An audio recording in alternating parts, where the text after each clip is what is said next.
3 fake HOA agents tried to arrest me over a bogus violation. Too bad I'm the FBI's most feared director. They planned a setup, but I don't just survive ambushes. I end them. It started like any regular Saturday morning, deceptively calm, the kind of calm that always comes right before something breaks. Sunlight cut through the blinds and slanted gold bars, painting my kitchen in warm lines as the scent of French roast curled from the mug in my hand. My neighborhood was dead quiet, save for the distant hum of lawnmowers and the occasional bark of a dog. A peaceful scene, yes, but peace, I've learned, is just a thinner version of tension, especially when you've seen what I've seen. I had just finished reading a classified field report, something about a foreign asset turning rogue in Berlin, when the doorbell rang twice. Sharp, unapologetic, not the gentle chime of a neighbor, not the bumbling knock of a delivery guy. It was the kind of ring meant to be heard. I glanced up from the document, noting the time, 10:04 a.m. Odd. I wasn't expecting anyone. When I opened the door, 3 men stood before me, all in matching navy blue uniforms. They wore ball caps with stitched-on letters, HOA Enforcement Division. My eyes flicked over the details, trained instinctively to catalog. Shoulder patches that looked vaguely official but were too new, too clean. Belts with gear that seemed off. And badges clipped to their chests, but not rail metal. Cheap plastic, unweighted, reflecting sunlight like toys. The man in the middle wore mirrored sunglasses that caught my expression and distorted it. The one on the left clutched a clipboard like it was a search warrant. The third stood slightly back, arms folded, posture military. "Good morning, sir," sunglasses said, tone clipped. "We're responding to a report of unauthorized landscaping activity on your property." "Landscaping?" I repeated, blinking slowly. "Yes," clipboard chimed in, nodding gravely. "Violation of HOA Section 8, Code 11. Unauthorized mulch color and hedge irregularity." I wanted to laugh. Not because it was funny, but because it was the most absurd pretext for a shakedown I'd heard since I worked undercover in a Miami pyramid scheme. I kept my face blank. "I wasn't aware that Code 11 had anything to do with mulch," I replied calmly. "Care to show me where that's listed?" "It's in the amendment packet," he said quickly. Too quickly. "Distributed last month." I knew every amendment. I wrote some of them myself. There was no Code 11. Still, I played along. I gave a tight nod and accepted the citation they handed over. The paper was thin, cheaper than what our agency used for copier tests. The font? Comic Sans. The heading? HOA Enforcement Violation, misspelled and printed over what appeared to be a repurposed Starbucks Rewards logo. I let the paper fall slightly in my hand, giving them enough time to stew in their bluff. "We'll need to come inside," said the third man, who'd been quiet until now. His voice was deep, rehearsed, a pitch designed to sound authoritative. "Just a routine inspection." I tilted my head, expression unreadable. "A routine inspection. For mulch." "Yes, sir," Sunglasses replied, glancing briefly at clipboard. "Confirmation? Guidance?" "We've been authorized to verify compliance, interior and exterior." Red flag. Nobody from any homeowners association has legal cause to inspect the interior of a property. That's not how code enforcement works. My instincts clicked in a high alert. The way they positioned themselves, flanking the entrance, one slightly forward, one near the edge, looked more like an extraction team than suburban do-gooders. These weren't HOA representatives. These were amateurs playing dress-up, and poorly at that. But that didn't mean they weren't dangerous. I gave a small smile. "Of course," I said, stepping back. "Give me one moment."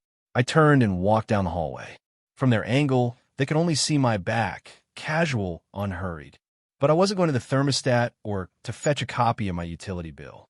I knelt down near the baseboard, where an antique vent cover hid a mechanism of my own design, a pressure-activated silent alarm. I pressed my thumb into it for 3 seconds. No sound, no light, but I knew the signal had been sent. HQ would get the alert. 2 agents would be dispatched in under 7 minutes. I had time to work. On the way back, I paused by the key rack, where an old fishing hat hung. Beneath it, a discreet holster containing a custom Smith & Wesson M&P shield. I slipped it behind my back, adjusted my shirt over the grip. Calm. As I approached the entryway again, I saw the third man, now scanning my bookshelf. His head tilted as he read the titles. Psychological Warfare, Espionage Through the Ages, Dead Drops, and Dust Covers. Books you wouldn't find in a suburbanite's library unless they were a very bored conspiracy theorist or something much worse. You like true crime? I asked, letting my voice dip just slightly. He turned toward me and gave a shrug. Research, he said. I replied, nodding. We all do our homework. I stepped forward and looked each of them in the eye. They didn't hold the gaze long. That was mistake number one. You boys sure you're with the HOA? Yes, sir, Clipboard said, the corner of his mouth twitching slightly. Because I am, I said, flipping open the lapel of my jacket to reveal the embossed seal of the Federal Bureau of Investigation, stitched above the badge ID. Special Director Nathan Hale. I watched the transformation in their faces like a wave washing over a sandcastle. Blood-drained, pupils dilated. Clipboard stepped back instinctively, bumping into his partner. Sunglasses, jaw tensed, his hand inching toward his belt, where a weapon might have been. But I was already ahead of him. You've got 5 seconds to explain what the hell you're doing on federal property, I said, my tone shifting now, director-level cold. Or I can let the agents pulling up in 6 minutes take over. Silence. The tension hung so thick in the air, you could cut it with a pair of dull shears. My voice dropped again, just above a whisper. You just tried to fake an arrest of an FBI director in his own home. They didn't respond. They didn't have to. I knew a botched op when I saw one. Maybe it was a freelance job, a rogue group testing the wrong target. Or maybe they were bait, probing for weaknesses. Either way, they'd made a critical mistake.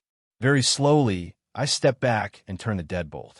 The sound of the lock clicking into place echoed louder than any gunshot. Sit down, I ordered, motioning to the couch. You're not going anywhere. I didn't raise my voice. I didn't need to. Because when you've built your career in the shadows, when your name is whispered in foreign bunkers and burned into redacted reports, when you've hunted traitors and dismantled sleeper cells, you learn that real fear doesn't come from yelling. It comes from silence. And now, these fake enforcers were about to learn exactly who they tried to mess with. The 3 impostors sat frozen on my living room couch, eyes darting like prey animals cornered in a steel trap. The sunlight had shifted now, casting long shadows across the hardwood floor. Shadows that stretched toward them like accusations. I didn't speak right away. Let them sweat. It's a tactic I'd learned during interrogation training back in Quantico. Silence is pressure, and pressure cracks the weak. I paced slowly in front of them, arms crossed behind my back. My badge was still visible, and so was the firearm holster on my side. I saw them taking mental inventory, counting exits, calculating chances, looking for a break in my posture. I offered none. You picked the wrong house, I finally said, voice low. But more importantly, you picked the wrong guy. Clipboard shifted first. He was the weakest of the 3. His knee bounced involuntarily, nerves burning off through muscle twitches. We didn't know. No, I cut in. You didn't care. You thought this was going to be a soft hit. A quick con. Maybe scare a retiree into handing over a check. But you walked into a nest of wolves, thinking it was sheep pasture. Sunglasses, to his credit, still held his composure. Barely. You don't know who you're dealing with either, he said, testing the edge. This goes above you. That made me pause and laugh. Just once. Son, I am what's above me. I turned to face him full on. I've seen men try to bluff with less than that and lose everything. So let's not pretend you have cards. You showed up with a forged citation, fake uniforms, and enough nervous energy to power a small village. You're not enforcement. You're not HOA. Hell, I'm not even sure you're criminals. Because real criminals at least study their targets. I walked over to the bookshelf, grabbed one of the books the quiet guy had been looking at earlier, Spy Games, Anatomy of a Betrayal, and tossed it onto the coffee table with a loud thump. Didn't even think to Google the name on the mailbox, did you? Clipboard blinked. What do you mean? I mean, this isn't the house of Nathan Hale the dentist, I said. This is Nathan Hale, Director of Counterintelligence Operations, FBI. Their faces shifted again, This time not fear, but recognition. They knew. Maybe not at first, but now they knew who I was. Which meant this wasn't just random. Not anymore. The silent one, the one who had been inspecting the room earlier, finally spoke. His voice was low, even controlled. You were meant to be out of the country. Zurich, according to the calendar leak. My blood chilled. That wasn't public intel. That was internal. Only 4 people had access to my full travel itinerary. I moved to a small side table, opened a drawer, and removed a nondescript black folder. Tossed it on the table next to the book. That calendar leak, I said calmly, was a plant.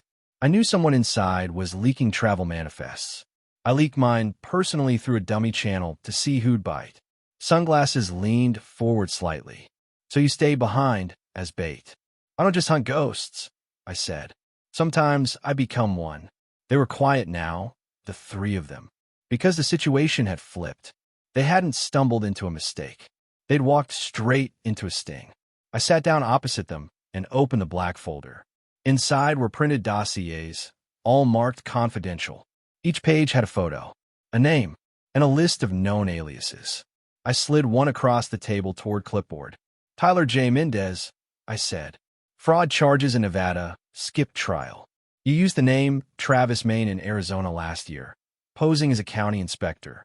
Tried to extort a retired couple. Didn't expect the old man to be ex-Army.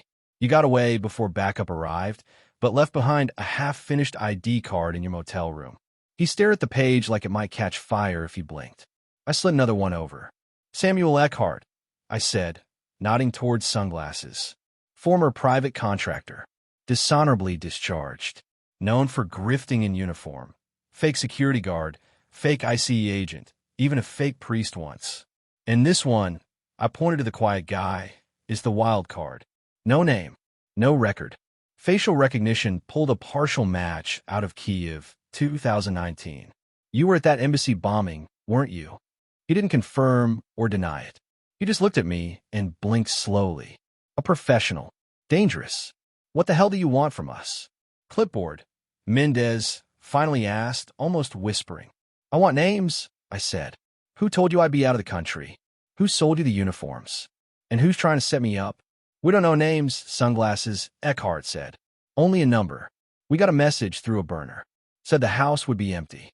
Said you were a safe mark. You believe that? I asked, incredulous. We're not hired for brains, Eckhart replied. We're hired for chaos. That tracked. Someone somewhere had wanted this to look like an HOA dispute gone wrong. A simple break-in that went sideways. If I had reacted violently, pulled my weapon, the story could have spun a dozen ways. FBI director gone paranoid. Shoots innocent workers. Retires early. Case closed. This wasn't just a test. It was a setup, and someone very high up wanted me off the board. I stood up fast. My mind was already running through the list of possible internal leaks. I would need to scrub my entire staff. Pull data from last month's internal audits. Run cross-checks on voice data from burner phones if I could get them to flip. But first, I had to lock the scene down. Right on cue, I heard the low purr of engines outside. 2 Bureau SUVs pulling up fast, tires crunching gravel like the promise of justice. Looks like backup's here, I said casually, as the 3 men turned toward the window. You boys sit tight. I'd say you're about to enjoy a lovely, long stay in a soundproof interview room. Mendez panicked first, making a bolt for the door. But I was faster. I grabbed his arm, twisted, and dropped him to the floor in one fluid motion. His head thudded against the hardwood. Not hard enough to knock him out, but enough to remind him who had the upper hand. Eckhart went for something in his boot, but by then, the front door burst open, and 2 agents stormed in, weapons raised, voices sharp. On the ground, hands behind your back. The 3rd man, the quiet one, didn't resist. He knelt, calmly, as if he knew this part was inevitable. Like it was always meant to go this way. I watched as they were cuffed and hauled out. 1, 2, 3. The silence that followed was heavy. Tense. Not with fear, but with knowing. The kind of silence that only lives between people who understand that the game just got bigger. I walked to the door, stared out at the sky. Clear blue, not a cloud in sight. But storms don't always announce themselves with thunder. Sometimes they start with mulch violations and fake uniforms. Sometimes they start with you. By the time the fake HOA squad was in custody and hauled out, the street had started to hum with the quiet suspicion of nosy neighbors peeking through blinds. I stood at the edge of my porch, arms crossed, watching the two black SUVs disappear down the road, their engines cutting through the suburbs' Sunday silence like razors through silk. But my mind wasn't with them. It was already 3 steps ahead, moving through layers of security clearances, breached trust, and the sickening realization that someone close had tried to take me out. I went back inside, locked the door with 2 turns of the bolt, and headed straight to the den. I activated the biometric safe beneath the floorboards. A retinal scan, thumbprint, voice ID. The safe opened with a soft click. Inside, a flash drive, red-tagged, emergency use only. Top-tier black ops access. I plugged it into the encrypted terminal built into my desk, one of 3 that weren't even connected to the grid. A private server run through a ghost VPN out of Oslo. My fingers moved fast, bypassing security protocols I helped write, tracing communications metadata from the burner phones found on the fake agents. The result came up in 30 seconds. A location ping. Subnet packet routed through a secure satellite uplink. But the origin? Langley. I stared at the screen. My jaw clenched so hard I thought I'd crack a molar. Someone in the CIA had greenlit this operation. Not outsourced. Not rogue. Greenlit. Target me. I picked up the encrypted landline and dialed a number only 6 people in the world knew. 1 ring. 2. Then a voice answered. Female. Calm. Robotic. This is Operator 9. This is Hale, I said, still staring at the screen. Black status confirmed. I've been hit. A pause. The tone shifted instantly. Do you require lockdown protocol? Negative. Initiating Hydra branch. I need facial recognition run on this target. I uploaded a photo of the silent third man from earlier, the one without a confirmed identity. Another pause, then a quiet intake of breath. You sure about this? Operator 9 asked. This guy isn't in the field database. He's in the vault. That got my full attention. The vault was the shadow's shadow. Classified profiles buried so deep they didn't officially exist. Operatives used only for deniable ops. Ghosts of ghosts. Codename? I asked. Sigma Wolf, she replied. The name sent a chill down my spine. Sigma Wolf was a whispered legend, the kind of operative they used when they didn't want bodies found. Just memories erased. Allegedly ex-Spetsnaz, defected during a NATO breach in 2009. But nobody could confirm it. He'd been spotted in Cairo, Istanbul, Caracas. Always 1 step ahead of a bullet. Always untouchable. And now he'd been sitting on my couch, wearing a fake HOA badge. I took a long breath and stared at my own reflection in the dark computer screen. They didn't just want me dead. They wanted it quiet. I ended the call, grabbed my coat, and walked to the garage. Behind the shelf lined with paint cans and power tools was a wall safe. Inside, 1 burner phone, a Glock 43, and a key fob. I clicked it. The concrete at the back of the garage groaned, shifted, and revealed the second vehicle. Not registered. Not tracked. A matte black Audi RS7 built for speed, silence, and surviving ambushes. I got in, started the engine. GPS already booted with the signal trace from Sigma Wolf's last known drop site. An abandoned textile mill 15 miles south, just outside of town. A good place to disappear, or finish what someone started. As I drove, I made the call. Briggs, answer the voice. I need 2 agents off books. Eyes on the textile mill by Hollow Creek. Non-lethal gear. Take down only if compromised. Understood. You expecting company? I'm expecting a traitor. By the time I arrived, the sky had shifted to that sickly gray blue that hangs before a storm.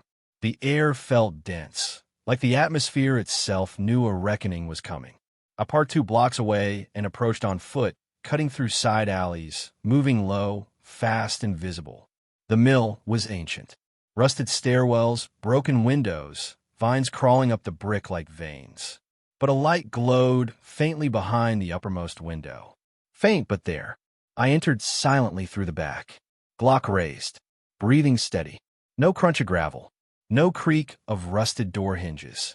A move like I'd been trained by ghosts who never missed. I climbed the stairs, boots brushing over moss-covered metal. Inside the upper floor, a folding table, one laptop, a satellite comms link, and one person sitting behind it. Deputy Director Marcus Vexley. I stopped cold. My own deputy. My right hand. He didn't even look surprised. "You weren't supposed to be home," he said. "I left the Zurich file on your desk." I replied coldly. "I knew you'd bite." He nodded once, slowly, almost like he was proud of me. "You're too powerful, Nate. You've been at the top too long. You don't follow protocol. You answer to no one. And no one controls what they can't predict." "In your plan?"